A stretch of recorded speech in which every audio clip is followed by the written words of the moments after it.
के लिए विराजित हुए। श्रोता भाई बहन, कथा के मुख्य यजमान श्रीमान कहीं ना कहीं भगवान शंकर की संपूर्ण विश्ववासियों पर कृपा है, जो आप और हम मंसूर नगर की इस पावन भूमि से पशुपतिनाथ बाबा की धरा से कथा को श्रवण कर रहे हैं। कठिन में भी कठिन है मानव का शरीर, और उसमें भी कठिन है भगवान का भजन करना, भगवान का स्मरण करना।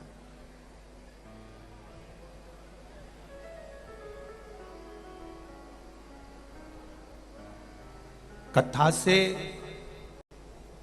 शिव महापुराण से आप धनवान होंगे कि ना होंगे, इसकी कोई हम वर्णन नहीं कर सकते। कि आपने कथा सुनी और आप धनवान हो जाएंगे, ये हम नहीं कर सकते।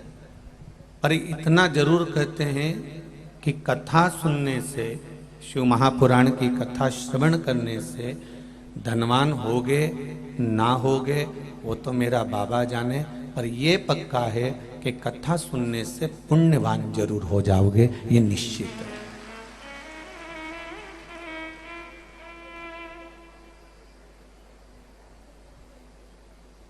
और यदि हम पुण्यवान हो गए, हमारा पाप छिन्न हो गया, हमारा किया गया पाप कर्म समाप्त हो गया और हमने पुण्य एकत्रित कर लिया, हमारे पास पुण्य आ गया, तो ये निश्चित है जहां पुण्य होता है, जहां सुमति तहां संपत्ति नाना।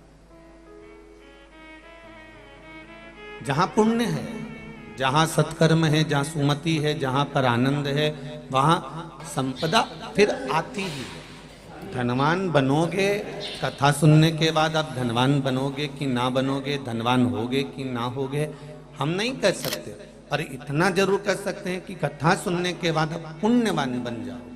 और पुण्यवान अगर बन गए, एक बार सुमति आ गई, एक बार हम भगवान को पहचान गए, एक बार हम भगवान की शरणागति में पहुंच गए, एक बार हमने भगवान का भजन कर लिया, एक बार हमने भगवान की शरणागति ग्रहण कर ली, एक बार हम परमात्मा की चौखट पर पहुंच गए, तो ये निश्चित है जब हम पुण्यवान बनेंगे तो हमें भगवान धनवान अपने आप ही बना देगा, फिर हमें किसी के आगे नहीं जाना। संसार में जन्म लेने वाला मनुष्य धनवान बनना चाहता है, पर पुण्यवान बनना नहीं चाहता।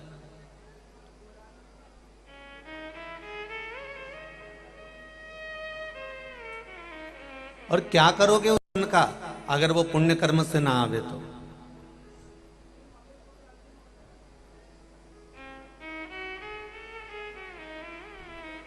शिव महापुराण की कथा धनवान के लिए वर्णन नहीं करती। शिव महापुराण की कथा तो कहती है जैसे भगवान शंकर के भक्त शिव के चरणारविंद में आकर बैठते हैं, भगवान शंकर के पावन चरणों में आकर बैठते हैं, भगवान शंकर के पावन चरणों में पहुंचते हैं, और जो शिव भक्ति में लग जाता है। एक चोर चोरी करने के लिए शिव जी के मंदिर गया और शंकर जी के मंदिर में चोरी का सामान में देखना था, अंधेरा बहुत था, अपने तन के कपड़े को उतारकर त्रिशूल में लपेटकर आग लगाकर चारों तरफ प्रकाश कर कर देख रहा है। उसी से भगवान प्रसन्न हो जाते हैं, उसी से भगवान आनंदित हो जाते हैं और वर दे देते हैं कि तूने शिवरात्रि के दिन मेरे मंदिर में दिया जलाया है, मैं तुझे वर प्रदान करता हूं कि तू कुबेर के सिंहासन पर जाकर बैठ जाएगा। एक चोर को कुबेर बना देते। ये पुण्यता है हमारी, ये पुण्यवान का आनंद है।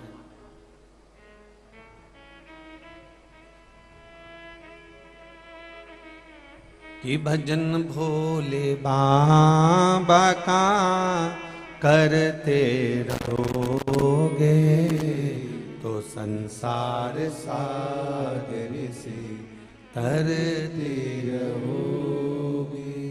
अगर पुण्य है हमारे पास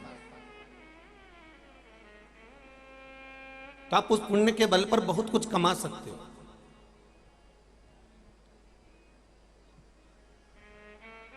शिव महापुराण की कथा कहती है, श्रीमद् वल्लभाचार्य जी का चरित्र कहता है श्रीमद् वल्लभाचार्य जी का चरित्र वर्णन करता है कि श्रीमद् वल्लभाचार्य जी ने जगन्नाथपुरी में एकादशी को उल्टा लटकाया। आप लोग गए होंगे तो देखा होगा कि जगदीश में जगन्नाथपुरी में एकादशी उल्टी लटकी। कारण क्या था? खूब विरोध करा गया श्रीमद् वल्लभाचार्य जी का कि तुमने एकादशी को उल्टी लटका दिया जगन्नाथपुरी में। क्यों लटकाया? उसका कारण क्या था? श्रीमद् वल्लभाचार्य जी ने कहा,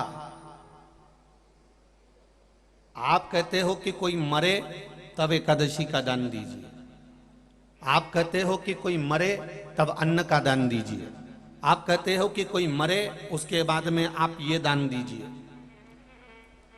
श्रीमद् वल्लभाचार्य जी ने एकादशी को उल्टा लटका कर कहा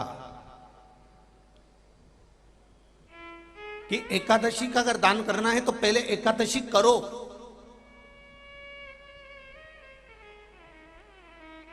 और एकादशी करने के बाद उस एकादशी का फिर दान करो जीते जी।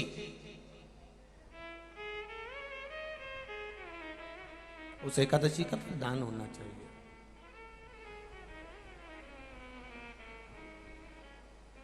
कितना सुंदर!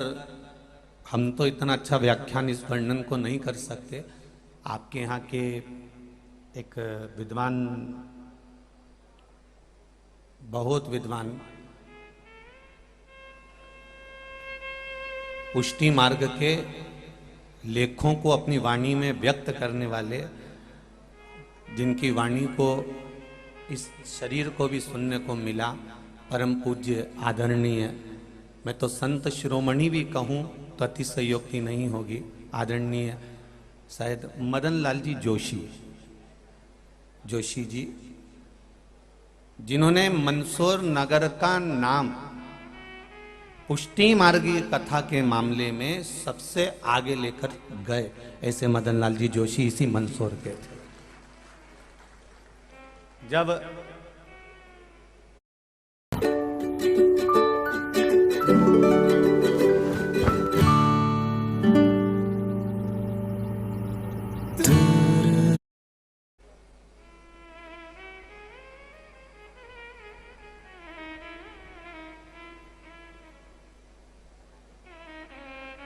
अपनी वाणी से वो कहते थे, अब तो शायद शरीर नहीं है उनका शायद, तो जब अपनी वाणी से कहते थे, वल्लभ का व्याख्यान वर्णन करते थे, पुष्टि मार्ग के वर्णनों को जब वो कहते थे तो एकाग्र चित्त होकर, यहाँ तक वर्णन है कि माताएं अगर रुई की बाती भी बना रही हो तो वो बंद करवा देते थे कि पहले कथा रस तत्व को ग्रहण करो, पहले सुनो।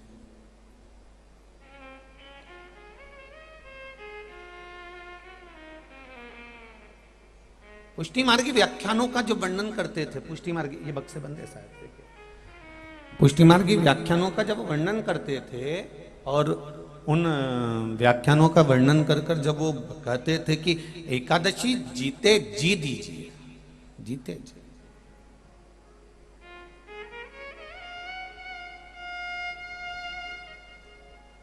मरने के बाद की कोई गारंटी नहीं कि आपने जो एकादशी दी वो मिली कि नहीं मिली। पर जीते जी अगर हमने दिया है, जीते जी हमने अगर प्रदान किया है तो हमने अपने हाथ से तो करा, अपने को मालूम तो पड़ा कि मैंने दिया।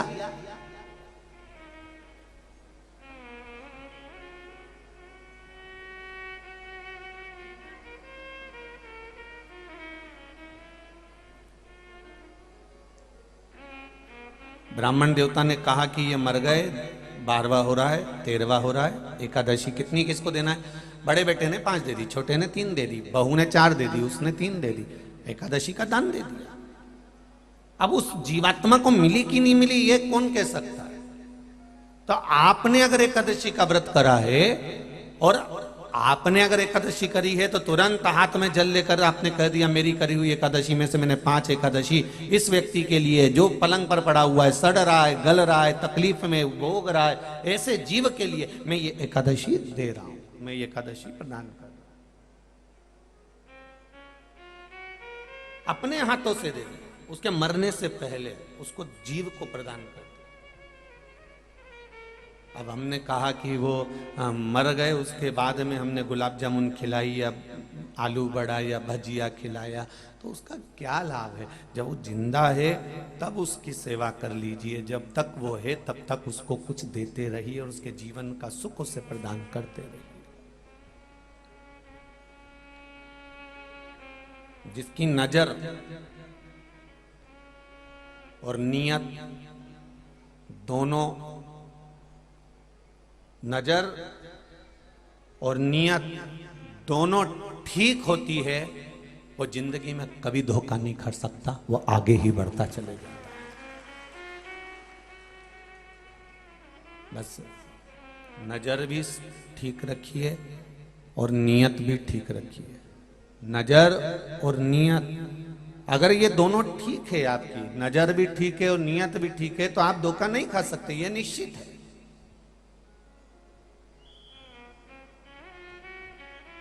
बिंदु प्रेत योनि में क्यों पड़ा? क्योंकि उसकी नजर गलत जगह चली गई थी। देवराज प्रेत योनि में क्यों पड़ा? देवराज अगर मर रहा है, ब्राह्मण होकर कर्म विच्छिन्न हो गया है, तो वो क्यों हुआ? उसका कारण क्या था? क्योंकि वो गलत दृष्टि में पड़ गया था।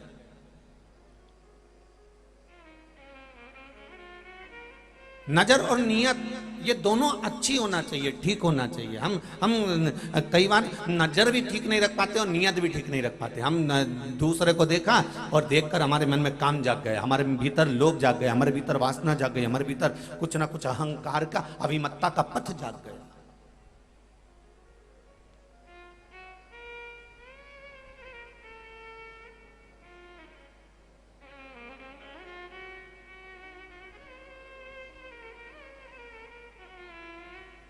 अपने भीतर का नजर और नियत ये दोनों ठीक रखने का प्रयास करिएगा, और जब आप प्रयास करेंगे तो ये निश्चित है कि आप मंजिल तक पहुंच जाएंगे। आपको गलत जगह, मंदोदरी की कथा कर रही है, मंदोदरी शिव महापुराण की कथा मंदसौर की धरा से चल रही है, वो कथा का वृतांत आप श्रवण करिए कि जो एक अप्सरा थी और अप्सरा बनकर शिवजी के पास में गई और भगवान शंकर के नजदीक में जाकर उसने देखा कि शिव तत्व इतने सुंदर हैं, शंकर कितने सुंदर हैं, कर्पूर गौरम कर्णावतारम।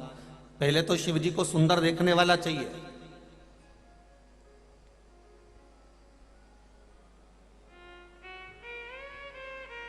पहले शंकर भगवान को सुंदर देखने वाला चाहिए।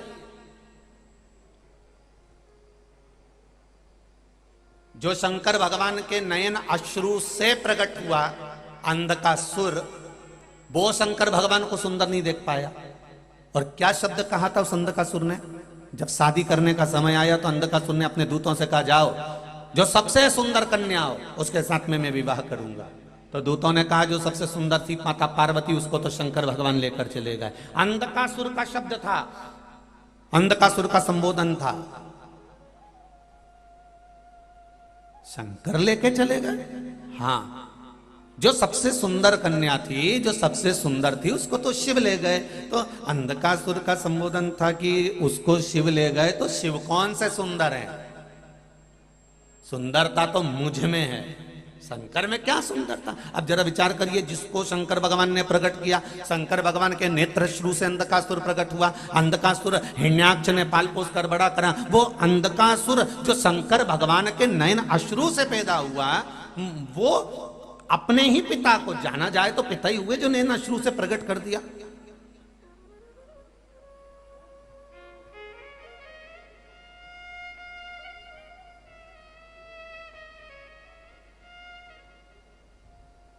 ये तो उसी में का हाल है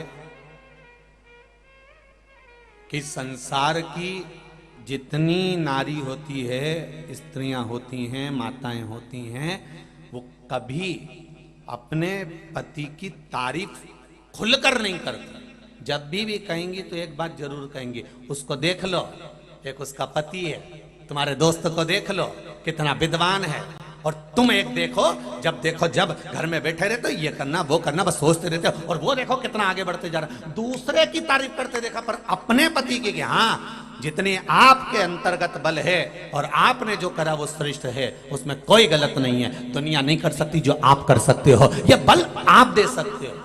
ये बल आप प्रदान कर सकते हो।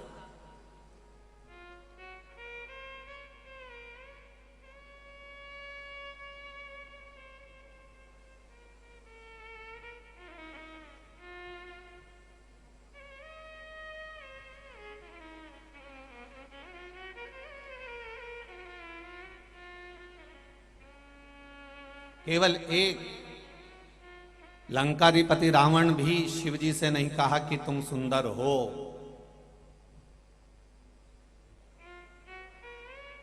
यहां स्वयं अंधकासुर कह रहा है कि मैं सुंदर हूं, शिव कहां इतने सुंदर है, उसको पार्वती को मैं अपना बनाऊंगा।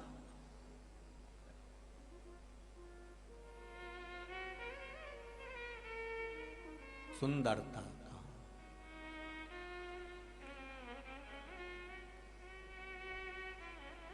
बहुत कम लोग होंगे जो सुंदरता देख पाएंगे। पहले तो शंकर भगवान की सुंदरता देखने वाला चाहिए।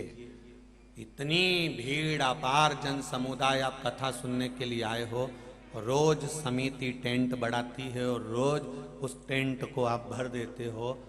आपके भीतर ये भाव है कि शंकर भगवान की कथा बड़ी सुंदर है, ये आपके भीतर भाव है कि शिव की कथा सुंदर है, और ये सोचकर आप शिव महापुराण की कथा में जाकर बैठते हो। इसलिए मेरा भोलेनाथ आपको भी सुंदर बना देता है, सत्यम बना देता है, शिवम बना देता है।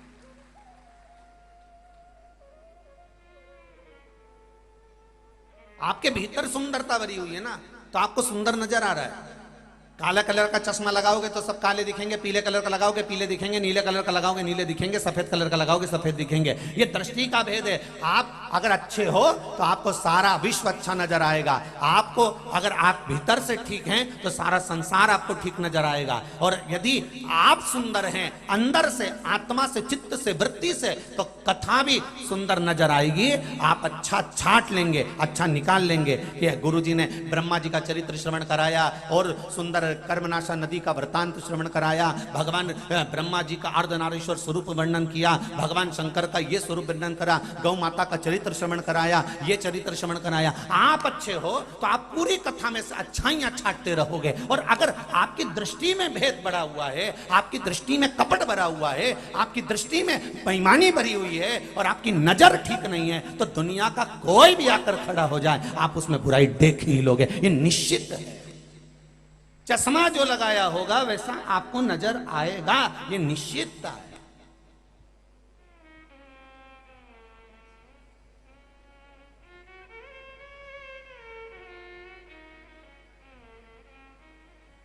एक धनपति व्यक्ति, करोड़पति व्यक्ति, अरबपति व्यक्ति खूब पैसा लुटाए तो लोग कह देंगे हराम का आ रहा होगा तो लुटा रहा होगा।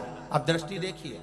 और अगर करोड़पति व्यक्ति 1 रुपया खर्च नहीं करे तो लोग कह देंगे कहीं छाती पे बांध के ले जाएगा, इतना कमा रहा है 2 रुपए दे नहीं सकता।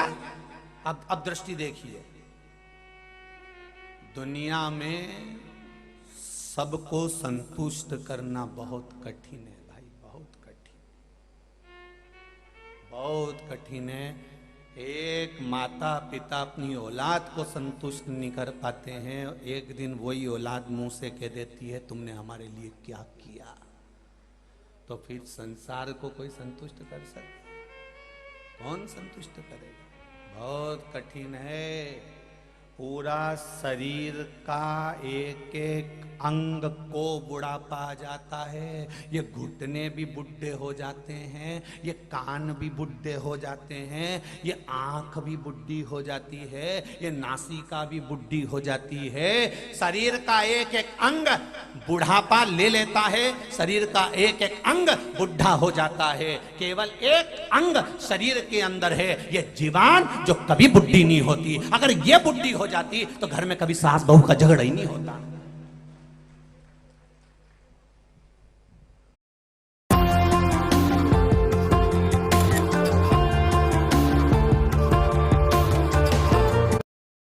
कभी सास बहू का झगड़ा नहीं होता अगर ये जीवान बुढ़ी हो जाए। हाथ बूढ़े हो गए, अब मुझसे बनता नहीं, हाथ धूज रहा है। पांव बूढ़े हो गए, मुझसे चला नहीं जाता। नेत्र बूढ़े हो गए, मुझसे दिखाई नहीं देता। कान बूढ़े हो गए, मुझे सुनाई नहीं देता। नासिका बूढ़ी हो गई, दिन भर नाक में से पानी बहता रहता है। ये पूरा शरीर, दांत तक बूढ़े हो गए, हड्डी हड्डी बूढ़ी हो गई, शरीर का एक एक अंग बूढ़ा हो गया। पर जीवान कभी बूढ़ी नहीं होती, क्योंकि जीवान भगवान ने इसलिए बूढ़ी नहीं करी कि भगवान ने कहा अगर मैं इसको बूढ़ा कर दूंगा और ये शिथिल हो गई तो ये शिथिल होकर चुपचाप पड़ी रहेगी, तो मरते तक ये पाप कैसे करेगा। इसके पाप के लिए जीवान को जवान रखा है कि तुम मरते तक भी निंदा करते रहे, बुराई करते रहे, चुगली करते रहे, ये बोलते रहे, आड़ा टेढ़ा बोलते रहे, जिससे मरते तक तूने जिंदगी में कभी सोमवार का व्रत कराओ, मंगलवार का व्रत कराओ, शनिवार का व्रत कराओ, गौ माता को रोटी दी हो, किसी के कन्यादान कराओ, तूने जिंदगी में जितना जितना दान करा है, तेरे मरने से पहले तू इतना पाप कर देना से, इतना निंदा कर देना, इतनी बुराई कर देना, इतना अपशब्द कर देना कि ये करते करते करते करते करते करते एक दिन तेरा जितना पुण्य है, जितना अच्छा कर्म है, ये सब समाप्त हो जाए, ये सब समाप्त।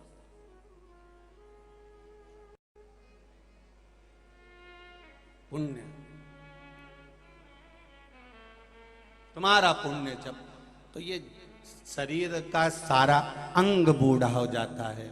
बोलो रिझी जी, सही है कि गलत है? ऐसे जा, पूरा शरीर का अंग समाप्त हो जाता है,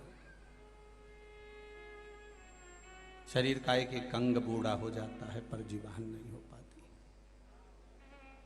अंत समय प्रभु आना पड़ेगा, वचन दिया तो निभाना पड़ेगा।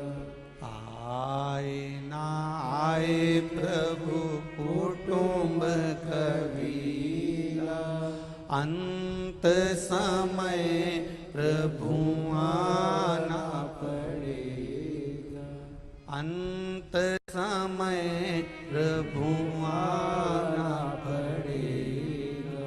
पूरा शरीर बूढ़ा, पूरा शरीर बूढ़ा, और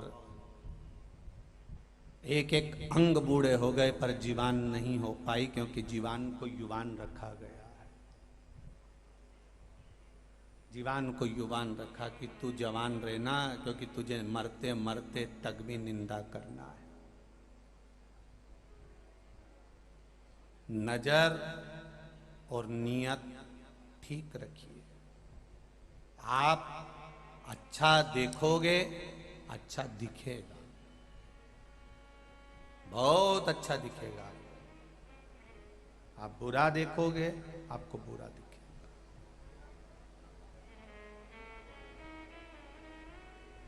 जैसा देखना चाहोगे वैसा दिखेगा आपको, आपको दिखना चालू हो जाएगा। आप देखिए दुनिया की, आप अच्छाई देखने का प्रयास करिए। कितनी सुंदर सृष्टि है भगवान की, कितना सुंदर स्वरूप है भगवान का, कितना आनंद है भगवान का। जरा विचार करिए। उस अप्सरा ने, एक अप्सरा ने जो भगवान की सुंदरता देखी, एक अप्सरा ने भगवान का आनंद, सुख, उनकी सुंदरता का व्याख्यान देखा। जरा विचार करिए, शिव तत्व है क्या? शंकर को, भगवान शिव को मेरे ओघड़ दानी की सुंदरता का वर्णन जरा कोई जाने तो। कर्पूर गौरम करुणावतारम संसार सारम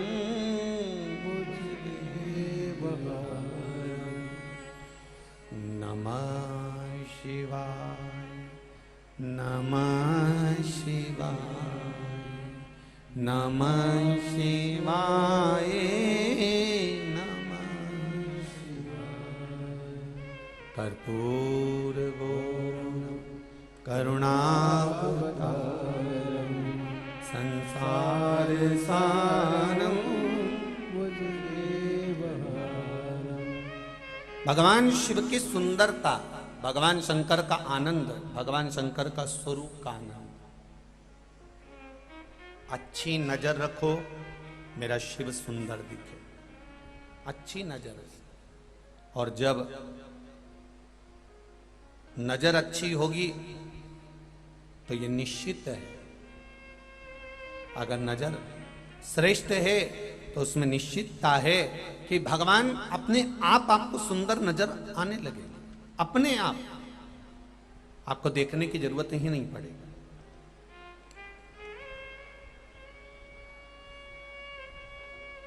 आपके भीतर की सुंदरता आपको भगवान में अच्छापन दिखाने का प्रयास करेगी। जितने भी लोग कथा में श्रवण कर रहे हैं, कथा सुन रहे हैं, भगवत भजन कर रहे हैं, भगवत स्मरण कर रहे हैं, भगवत भक्ति को धारण कर रहे हैं, आप उसमें श्रेष्ठता ढूंढेंगे, श्रेष्ठता मिलने लगेगी अपने आप, कहीं जाने की जरूरत भी नहीं पड़ेगी।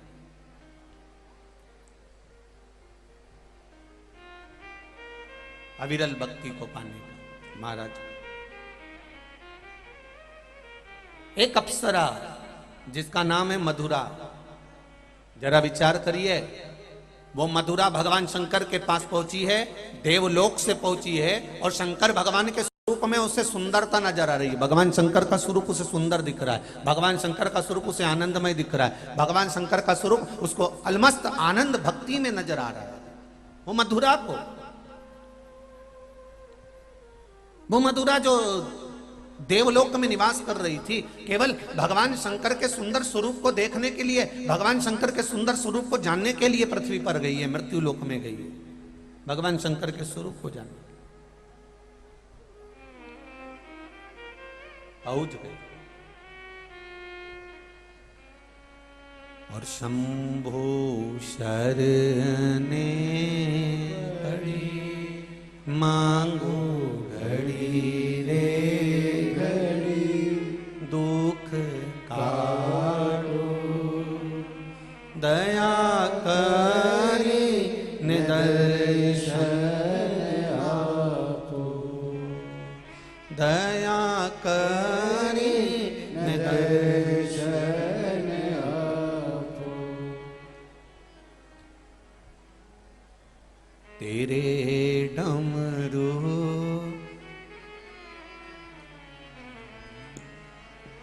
बाबा देव अधिदेव महादेव की गंगा मंदसौर में भी बरस रही है, जोरदार ताली बजाकर स्वागत करें। ये शिव है। तेरे डमरू की धुन सुन के मैं काशी नगरी आई हूँ, तेरे डमरू की धुन सुन के मैं काशी नगरी आई हूँ, तेरे डमरू की धुन सुन के मैं काशी नगरी आई हूँ, तेरे डमरू की धुन सुन के मैं काशी नगरी आई हूँ, मैं काशी नगरी आई हूँ, मैं काशी नगरी आई हूँ, मैं काशी नगरी आई हूँ, मैं काशी नगरी आई हूँ, मैं काशी नगरी आई हूँ, मैं काशी नगरी आई हूँ, मैं काशी नगरी आई हूँ, मैं काशी नगरी आई हूँ। मेरे बोले ओ बम बोले, शिव शंकर जपूं तेरी माला, भोले बाबा जपूं तेरी माला, भोला सब दुख काटो मारा, ओ भोला सब दुख काटो मारा। मथुरा एक ऐसी अप्सरा जो शिवजी के पास जाकर भगवान शंकर की सुंदरता को देख रही है। फिर निवेदन करूंगा, जब भी मंदिर में जाओ, धर्म की जगह पर जाओ, कथा में जाओ, सत्संग में जाओ, बुलौआ में जाओ, तुम अच्छी जगह पर जाओ तो अच्छा देखने का प्रयास करो। कैसा देखना है? जम के बोलो जरा, अच्छा देखना।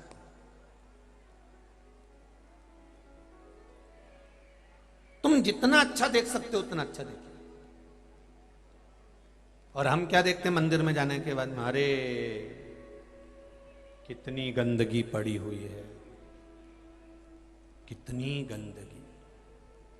सबसे बड़ी दुख की बात एक ही है कि हम अपने धर्म में से गंदगी निकालने का प्रयास करते हैं और दूसरे के धर्म नहीं करते। उससे तो वो देखो, उनको देखो, उनको देखो। अपने धर्म में तुमने जिंदगी भर बुराई ढूंढी है और दूसरे के धर्म में तुम हमेशा अच्छा देखते रहे। दूर के ढोल, जम के बोलो रे मंदसौर वालों, दूर के ढोल सुहावने। दूसरे धर्म में अच्छाई दिख रही है और अपने धर्म में बुराई। जिस सनातन धर्म में पैदा हुए हो, जिस सनातन धर्म के अंदर जन्मे हो और जन्म लेने के बाद भी तुमने केवल 24 घंटा सनातन धर्म की बुराइयों को केवल छाटा है, इसमें से तुम अच्छा ही नहीं निकाल सके कि अरे क्या जोरदार आनंद है साहब, क्या पशुपतिनाथ का मंदिर है साहब, क्या सुंदर सेवा हो रही साहब, क्या सहस्त्रलिंग है साहब, क्या शिवना नदी है साहब। अपने बखान, अपना गुणगान अपने को करना।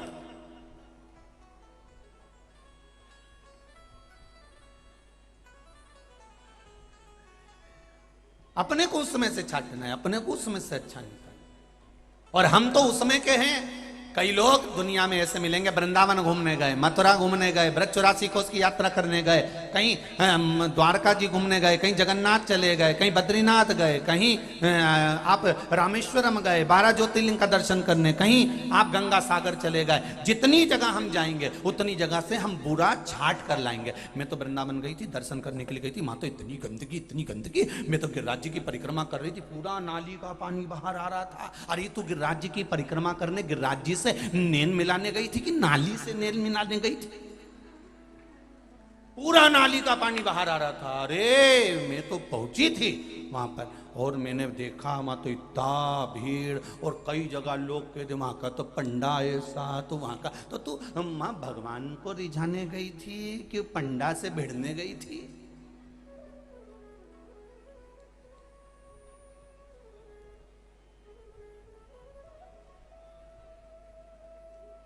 क्यों हम अच्छा नहीं देख पाए?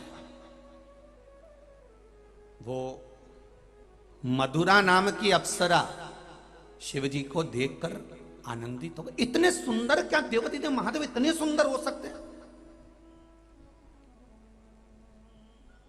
इतने सुंदर।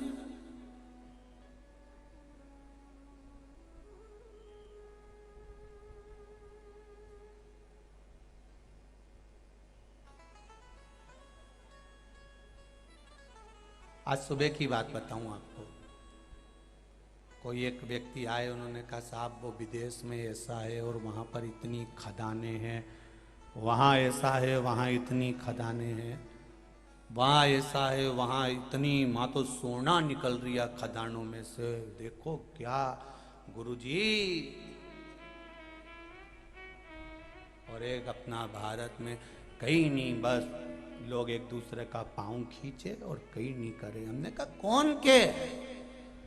सारी दुनिया में सारी माइंस होगी, सारी दुनिया में ढेर खदान होगी, पर भारत की भूमि पर संतों की खदान है, ये कहां से लाओगे?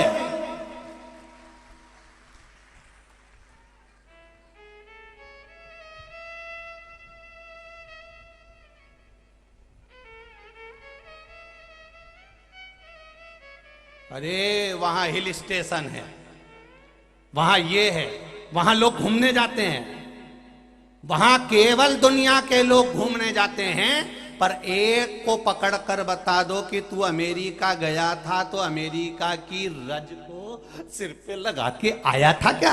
कि हालैंड घूमने गया था तो वहां की रज को सिर पे लगा के आया था? कि तू न्यूयॉर्क गया तो वहां से लाया, दुबई गया तो वहां से मिट्टी लगा के अपने सिर पर आया? केवल एक भारत माता की गोद ऐसी होती है कि जो आता है विदेश से भी तो पहले इस मिट्टी को सिर पर रगड़ कर जाता है, क्योंकि भारत भूमि है।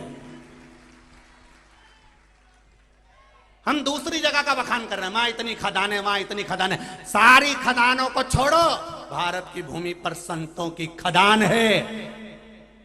वो संत विराजमान है जिन्होंने तप साधना के बल पर स्वयं मेरा देव अधिदेव महादेव आनंद कर जाता है। मंदसौर की भूमि भी संतों से कम नहीं होगी, साधुओं से कम नहीं होगी। तभी तो सिवाना के घाट पर एक और ज्योतिर्लिंग प्रकट हो गया, सहस्त्रलिंग। पहले तो पशुपतिनाथ है, एक लिंग और प्रकट हो गया। ले कितना भजन करोगे, कितना आनंद करोगे। जब तो मंदसौर नगर का आनंद जब समझने वाला समझ सकता है। जिसके भीतर अच्छाई देखने का आनंद होगा वो अच्छा ढूंढेगा, जिसमें अच्छाई देखने का आनंद होगा वो अच्छा ढूंढने का प्रयास करेगा। वहां खदान, यहाँ संत की खदान है भारत की भूमि पर। वहां लोग घूमने जाते होंगे, अमेरिका, न्यूयॉर्क, हालैंड, जहां जाना हो वहां घूमने जाते होंगे, पर वहां की मिट्टी को सिर पर नहीं लगाते होंगे। और हमारे भारत देश में दूसरे भी घूमने आते हैं तो गंगा, यमुना, सरस्वती, नर्मदा, कावेरी, ऐसे कई तीर्थों के घाट पर जाते हैं तो पहले तो गंगा जी को डुबकी लगाने से पहले प्रणाम करते हैं, फिर आते आते मिट्टी को सिर पर लगाते हैं। कुछ तो भारत की भूमि पर होगा, पर इतने विचित्र दृष्टि वाले लोग हैं, इन्हें दूसरे ही अच्छे लगते हैं। भारत की भूमि ठीक नहीं लग पाती। ये अच्छा देख रहे हैं पर दूसरे में देख रहे हैं। खाते यहां का और बजाते वहां का। इसलिए मेरा निवेदन है, तेरा क्या होगा रे कालिया, होगा क्या? जिस माता पिता ने जन्म दिया उस माता पिता का बार बार गुणगान करो। जिस माता पिता के साथ रह रहे हो उस माता पिता का गुणगान करिए। केवल बुराई ढूंढी हमने जिंदगी में। बताओ, सरकार बुरी है, इनको वहां से नीचे हटा दो। वो व्यक्ति बुरा है, इसको यहां से हटा दो। तो घर में तुम्हारी लुगाई भी तो बुरा बोलती है, उसको हटा के बता दे जा। कभी कभी तो लुगाई भी बोले और आड़ा टेढ़ा बोल दे। सोचना मती नीमच और मंदसौर की हूं तो मुझे हल्का मत समझना। और मैं बरनागर की हूं, मैं उज्जैन की हूं। जब बोले तो तू उसको हटा के बता दे कि मैं अब तेरे साथ नहीं रह सकता, तू जा यहां से, हटा के बता। जो वो चली तो जाएगी, बापड़ा थाना और कोर्ट का चक्कर लगा लगा के तेरी हालत ढीली कर देगी। जा, तुमने तो कह दिया ये बुरा इसको हटा दो, वो बुरा उसको हटा दो, तो तारा घर में भी तो बैठी जगत जननी जगदम्बा चंद्र घंटा, रोज तेरे पे सिंदूर चढ़ाए भेरू रोज, तो उके भी हटा दे। जब वो गरजे तो तू तो आरती गाय, अम्बे तू है जगदम्बे काली, जय हो बरनागर वाली। अब हटा, अब हटा। बुरा देखन चले, हम केवल बुरा देख रहे हैं महाराज। पर मधुरा ने बुरा नहीं देखा। देवलोक से अप्सरा आई और मधुरा ने शंकर जी की सुंदरता देखी, उनके पास आकर उनकी स्तुति गाने बैठ गई। इतने में पार्वती जी आ गई। पार्वती जी ने देखा कि मेरे शिव जी के शरीर की भस्म को निकालकर ये अपने तन पर धारण कर रही है, तो पार्वती को ठीक नहीं लगा। उन्होंने श्राप दे दिया, नहीं मधुरा तो 12 वर्ष तक मेंढक की योनि में पड़ी रहेगी। और वह मधुरा एक कुएं में 12 वर्ष तक मेंढक की योनि में पड़ी रही। मधुरा की आंख में केवल जल था और शिव का नाम था, शंकर का नाम था। इसलिए शिव जी ने कहा पार्वती इसे कुछ वर दे दो। तो पार्वती ने वर दिया, 12 वर्ष के बाद ये मेंढक की योनि से छूट जाएगी, सुंदर स्त्री बन जाएगी। और वो मधुरा मेंढक बनकर कुएं में रही। कुएं में रहते रहते उसको समय बीत गया, पर उसकी भक्ति, उसकी दृष्टि देखिए कितनी सुंदर होगी। जो अच्छा देखता है वो दुनिया में कभी बुरा नहीं कर सकता। और वो मधुरा जो मेंढक बनी, मेंढक बनने के बाद वो कुएं में क्या देखती है कि एक सांप आ गया और सांप इसके पीछे पड़ गया। और सांप पीछे पड़ा तो मधुरा वहां से भागी मेंढक बनकर भागती गई और जहां ऋषि बैठे थे, संत बैठे थे, साधु बैठे थे, जहां ऋषिवर बैठे हैं, तपस्या कर रहे हैं, साधना कर रहे हैं, उन ऋषियों के आज भंडारा है, उस भंडारे के पास में पहुंच गई और मेंढक वो मधुरा छुप कर बैठ गई। सांप आया नहीं, पता नहीं पड़ा, सांप ढूंढ रहा है, सांप वो मेंढक को, सांप को नहीं। 8 दिन बाद फिर भंडारा था संतों के यहाँ पर और मधुरा घूम रही थी मेंढक की योनि में। सांप पहुंच गया वहां, उसने उस मेंढक को पहचान लिया कि ये वही मेंढक है और उसको खाने के लिए मुख खोला और भागा।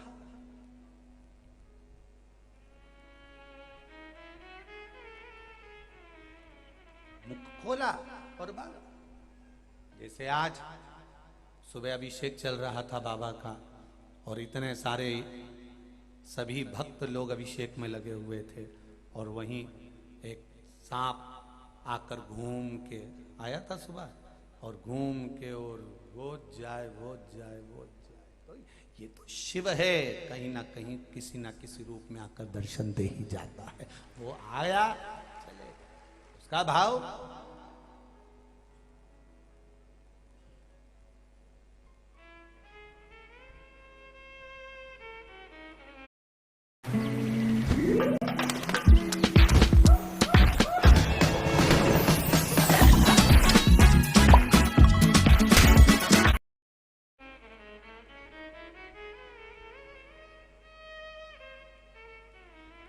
तो उसका भाव है, उसका हृदय, उसका चित्त।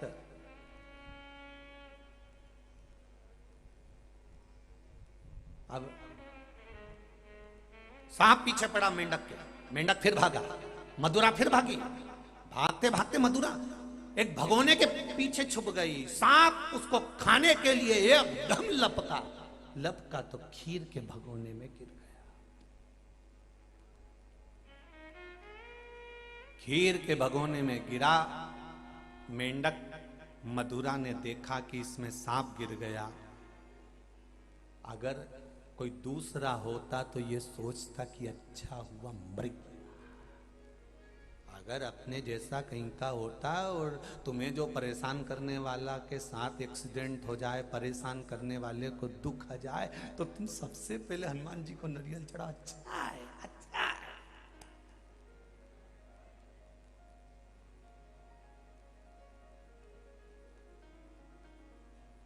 जिसके भीतर ईर्ष्या रहती है वो भगवान से यही कहता रहता है 24 घंटा, भगवान इसका बुरा कर दो, और अपना आधे से ज्यादा समय वो इसी में बर्बाद कर देता, आगे ही नहीं बढ़ पाता।